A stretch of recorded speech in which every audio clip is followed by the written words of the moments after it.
ട്രാഫിക്കിൽ ഉൾപ്പെടെ ആവശ്യമില്ലാതെ ഹോൺ മുഴക്കുന്നത് ഇന്ന് പലരുടെയും ശീലമാണ്. അനാവശ്യത്തിന് ഹോൺ ഉപയോഗിക്കുന്നുണ്ട് എങ്കിൽ മോട്ടോർ വാഹന വകുപ്പിന്റെ വക പണി കിട്ടും. 1000 രൂപയാണ് ഹോൺ അടിച്ച് ബഹളം ഉണ്ടാക്കുന്നവർക്കുള്ള പിഴ. റോഡിലൂടെ സഞ്ചരിക്കുന്നവരാണല്ലോ നമ്മളെല്ലാവരും. എന്നാൽ റോഡിലേക്ക് ഇറങ്ങിയാൽ ഈ വാഹനങ്ങളുടെ ഹോണടി ശബ്ദം കേട്ട് ചെവിട് പൊത്തേണ്ട അവസ്ഥയാണ്. മറ്റു വാഹനങ്ങളിലെ ഡ്രൈവർക്ക് മുന്നറിയിപ്പ് നൽകാനാണ് സാധാരണയായി ഹോൺ ഉപയോഗിക്കേണ്ടത്. എന്നാൽ പലരും ഉപയോഗിക്കുന്നത് ഇങ്ങനെയല്ല.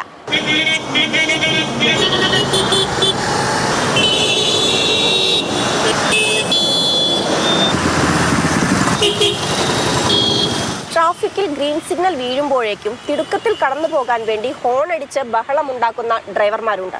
ഇപ്പോൾ നോക്കിയാൽ കാണാം, ഈ ട്രാഫിക്കിൽ ഇപ്പോൾ റെഡ് സിഗ്നലാണ്. ഇത് ഗ്രീൻ ആയ അപ്പോഴേക്കും തുടങ്ങും ഹോണടി. മുന്നിലുള്ള വാഹനങ്ങൾ കടന്നു പോയിട്ട് വേണം പുറകിലെ വാഹനങ്ങൾക്ക് പോകാൻ എന്ന് പോലും ഇത്തരക്കാർക്ക് ബോധ്യമുണ്ടാകാറില്ല ചിലപ്പോൾ.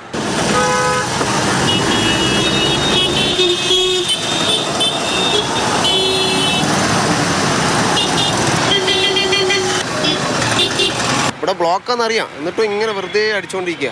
റെഡ് കത്തിക്കഴിഞ്ഞാൽ പോകാനും പറ്റൂലല്ലോ, വെറുതെ കൊണ്ട് അടിച്ചുകൊണ്ടിരിക്കും. ബസ്സുകാരാണ് മെയിനായിട്ട്, ബസ് ഓട്ടോറിക്ഷ മെയിനായിട്ട്. മുന്നിലുള്ള വാഹനം ഒന്ന് പയ്യെ പോയാൽ പുറകിലുള്ള വാഹനങ്ങൾക്ക് അത് വലിയ പ്രശ്നമാണ്.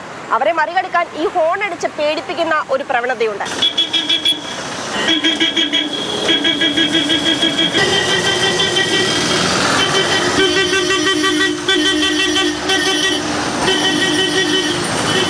റോഡിന്റെ പരമാധികാരം തങ്ങൾ കാണുന്ന വണ്ണം ഹോൺ മുഴക്കുന്ന ഡ്രൈവർമാർ സൂക്ഷിക്കണം. ഇത്തരക്കാർക്ക് മോട്ടോർ വാഹന വകുപ്പ് പിഴ ചുമത്തുന്നുണ്ട്. ഇത് പണിഷബിൾ ആണോ ഈ ഹോണടി മുഴക്കി ബഹളം ഉണ്ടാക്കുക എന്നുള്ളത്? മറ്റുള്ളവരുടെ ശ്രദ്ധ മാറുന്ന രീതിയിൽ ഹോണടിക്കുക, അവരെ ഭയപ്പെടുത്തുന്ന രീതിയിൽ ഹോണടിക്കുക.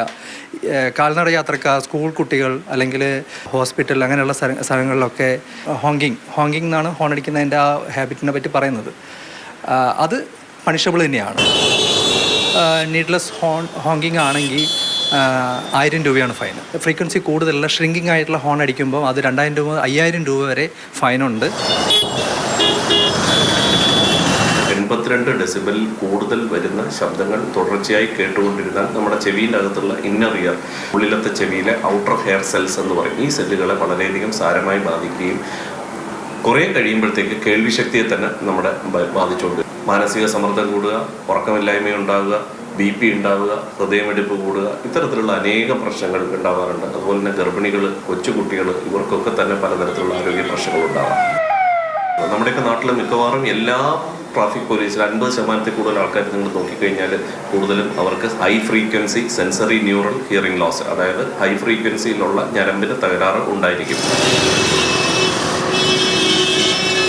എത്രയൊക്കെ പിഴ ചുമത്തിയാലും ബോധവൽക്കരിക്കാൻ ശ്രമിച്ചാലും നമ്മൾ സ്വയം മാറാത്തിടത്തോളം ഇതിനൊരു പരിഹാരം ഉണ്ടാകില്ല. ഇനിയെങ്കിലും ഹോൺ അടിക്കുമ്പോൾ അത് മറ്റുള്ളവർക്ക് ശല്യമാകാതിരിക്കാൻ ശ്രമിക്കണം. ജോം ടി കെക്കൊപ്പം അഞ്ജന സുകുമാരൻ, മാതൃഭൂമി ന്യൂസ്, കോഴിക്കോട്.